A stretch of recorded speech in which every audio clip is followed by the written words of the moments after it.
All right, guys, so if you have a fence and you deal with grounding out issues, come along with us. I think we've got a solution that's gonna work for us, and I wanna see if you guys think that this is a solution for you. Check it out.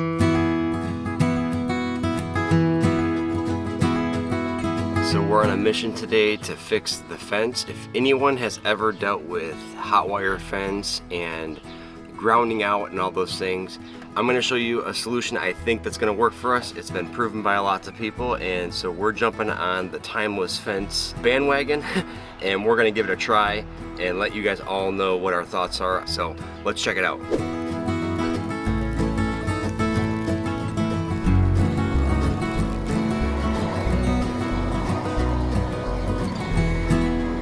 All right, so we got sidetracked. We were going to work on that fence real quick here, but William wanted to burn off these hay bales that have been sitting here, and then that will help the green grass and all the nutrients and all that stuff come from the hay rounds that were out here for the winter time. So that's what we're up to.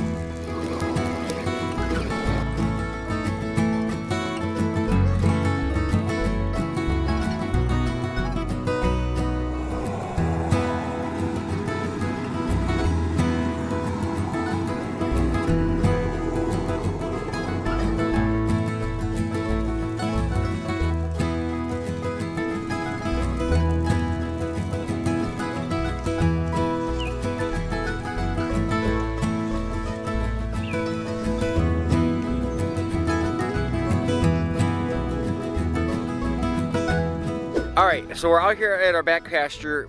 We started putting fence up 2 years ago now, I think it is, right, William? Yeah, 2 years ago, and we started using some of the green treated posts, and then we had a friend of ours that was able to get us some of the repurposed telephone poles.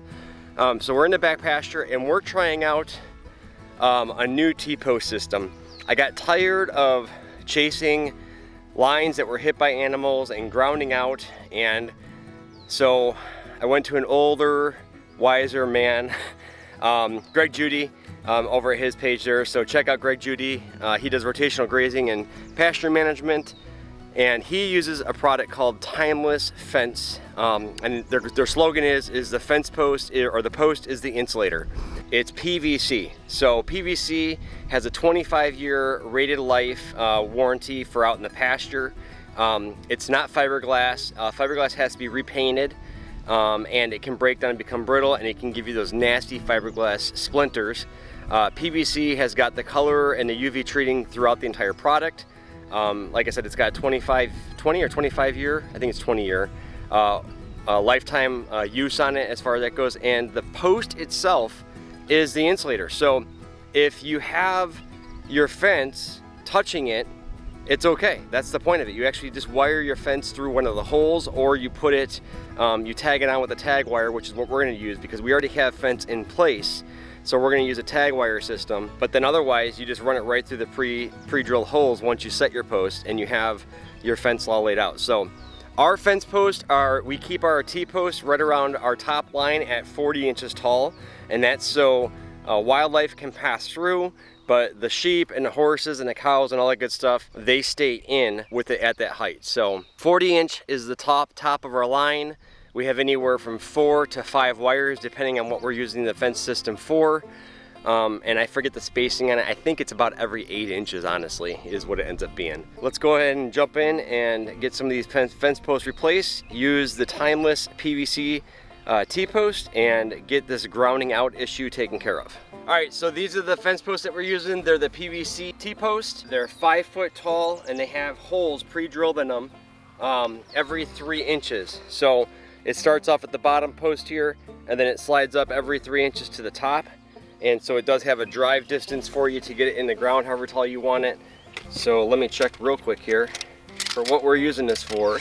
This puts us at about right here before we hit our 40-inch mark. So we can go in the ground, you know, the balance of the distance there. We can get the post in a solid foot into the ground, and then we can kind of figure out where we want to actually mark our posts to have them all set the same distance there. So we're just going to do a tag system, which is basically you put the line up against the T-post, and then you put a piece of wire through here and tag it to it. Otherwise, if you're doing a brand new install, you just feed your line right through the holes that are pre-drilled for you. So this is our old system. We literally just had these like lightweight shove in the ground fiberglass posts with some insulators on them, and it's pretty wonky. This is not how all of our fence is set up. This was just our back fence that we got some lines run to keep the sheep in for our temporary use. So we're going to be replacing these. Timeless Fence recommends every 16 and a half feet for the distance, but you can put them closer or further apart depending on your system and what you need. So that's what we're going to check into right now.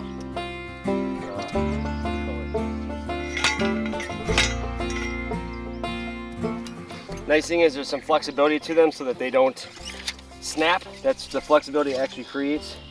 And there's our top line right here at 40 inches. So I'm just gonna cut off some quick pieces of tag line here. This is just galvanized electric fence wire. It's a 17 gauge wire. And then, like I said, our top one here, we're just gonna put a tag line through here. Put the fence up against there, give it a couple twists. And the idea is that it's on here and secured, but if it has to break away, it's okay.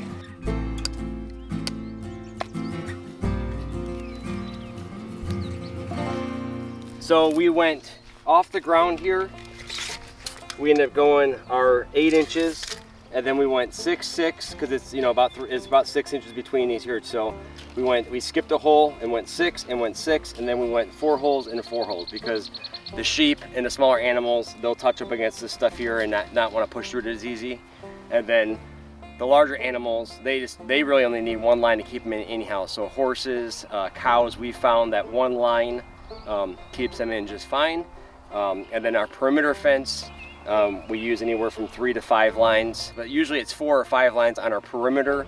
And then for the sheep to keep them in a grazing area, we don't have them trained to one line yet. I'm hoping that with a higher rotation that we can keep one line across and then just rotate them more often so they're not wanting to push that edge of the fence line when we're doing rotational grazing.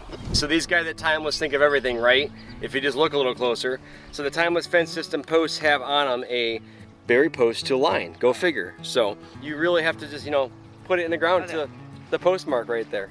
A little more information just for idea on these. These are 5-foot posts, 60 inches, and the line leaves you with 42 inches exposed out of the ground. So you've got that chunk in the ground and you've got the other balance of it sticking out of the ground, which then sets you up for getting your post at the right depth. So, all right, so 16 feet apart, I think is the recommended distance here on 16 feet. We ended up, just to see how it works out for us and to demo it, because it's a flat section for us here, we're gonna do them every 32 feet. So we're just doubling the distance. It's gonna be in this stretch that we have here, it's gonna be about 4 or 5 posts to get that to work out for us. So I just want to try to see, the beauty of it is because we're tagging them on, we can spread them out, and then if we need to put them at 16 feet to keep them in place, or if we want to upgrade the fence and make it a little more stout, we can add them after the fact too. So there you go.